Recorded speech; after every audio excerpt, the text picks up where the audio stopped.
Social science with SK sir YouTube channel में आपका स्वागत है। आज हम लोग कुछ महत्वपूर्ण विकल्पी प्रश्न और उनके उत्तर का अध्ययन करेंगे। एनसीईआरटी की कक्षा 10 सामाजिक विषय का पाठ 2 भारत में राष्ट्रवाद का उदय से जुड़े हुए महत्वपूर्ण प्रश्न हैं जो कि परीक्षा की दृष्टि से बड़े ही उपयोगी हैं। पहला विकल्पी प्रश्न है, जलियांवाला बाग की घटना कब हुई?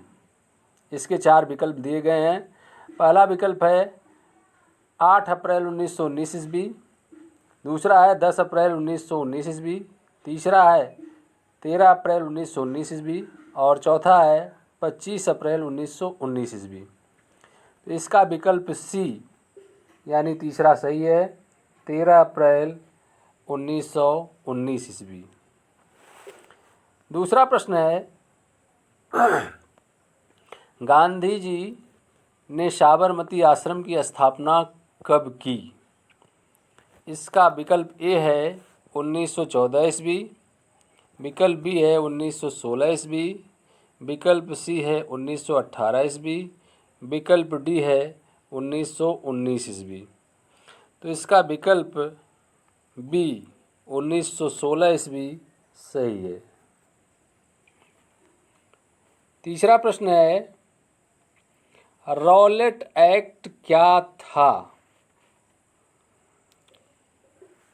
विकल्प ए है प्रेस पर प्रतिबंध से संबंधित कानून, विकल्प बी है दहेज विरोधी कानून, विकल्प सी है राजनीतिक कैदियों को 2 साल तक बिना मुकदमा चलाए जेल में बंद रखने से संबंधित कानून, विकल्प डी है हथियारों के लिए लाइसेंस से संबंधित कानून। तो रॉलेट एक्ट जो था उसका विकल्प सी सही है कि राजनीतिक कैदियों को 2 साल तक बिना मुकदमा चलाए जेल में बंद रखने से संबंधित कानून बनाया गया था। यह 1919 ईस्वी में बन करके तैयार हुआ था। चौथा प्रश्न है, 31 जनवरी 1930 ईस्वी को गांधी जी ने वायसराय इरविन को एक खत लिखा। खत में उन्होंने 11 मांगों का उल्लेख किया। निम्न में से कौन सी मांग 11 मांगों में से प्रमुख थी? जिसमें पहला विकल्प है नमक कर को खत्म करना, दूसरा विकल्प है नई शिक्षा नीति लागू करना, तीसरा विकल्प है व्यापार कर को समाप्त करना, चौथा विकल्प है स्वतंत्रता की मांग करना। इसका विकल्प ए सही है, नमक कर को खत्म करना। अगला प्रश्न है 5वां, कांग्रेस के किस अधिवेशन में पूर्ण स्वराज की मांग की गई थी? विकल्प ए है मुंबई, बी है नागपुर, सी है गया, डी है लाहौर। तो इसका विकल्प डी सही है, लाहौर के अधिवेशन में कांग्रेस ने पूर्ण स्वराज की मांग की थी। प्रश्न नंबर 6 है, भारत माता की पहली तस्वीर किसने बनाई थी? जिसमें विकल्प ए है अविंद्रनाथ टैगोर, बी है रविंद्रनाथ टैगोर, सी है बंकिम चंद्र चट्टोपाध्याय, डी है राजा रवि वर्मा। तो इसका विकल्प सी सही है, बंकिम चंद्र चट्टोपाध्याय। अगला प्रश्न है 1929 ईस्वी में भारत के लिए डोमिनियन स्टेट का गोलमाल का ऐलान किसने किया था?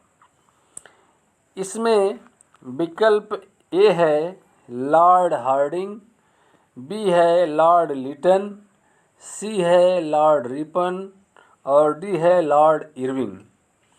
तो इस प्रकार से 1929 ईस्वी में डोमिनियन स्टेट की मांग लॉर्ड इरविन ने की थी, अर्थात विकल्प डी सही है। अगला प्रश्न नंबर 8 है, दक्षिण अफ्रीका में भारत आने के बाद, दक्षिण अफ्रीका से भारत आने के बाद गांधी जी ने किन किन स्थानों पर सत्याग्रह आंदोलन चलाया था? इसका पहला विकल्प है विकल्प ए 1916 ईस्वी में बिहार के चंपारण जिले में। विकल्प बी है 1917 ईस्वी में गुजरात के खेड़ा जिले में। विकल्प सी है 1918 में अहमदाबाद के सूती कपड़ा मिलों के मजदूरों के पक्ष में सत्याग्रह आंदोलन चलाया। और विकल्प डी है उपरोक्त सभी मजदूरों के पक्ष में। तो गांधी जी ने उपरोक्त सभी मजदूरों के पक्ष में सत्याग्रह आंदोलन चलाया था, अर्थात विकल्प डी सही है।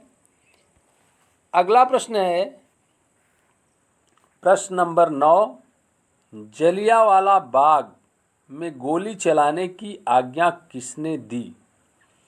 जिसमें विकल्प ए है जनरल डायर, विकल्प बी है लॉर्ड रिपन, विकल्प सी है विलियम और विकल्प डी है सर एडवर्ड। जिसमें विकल्प ए सही है जनरल डायर। प्रश्न नंबर 10 है क्रिप्स भारत कब आया?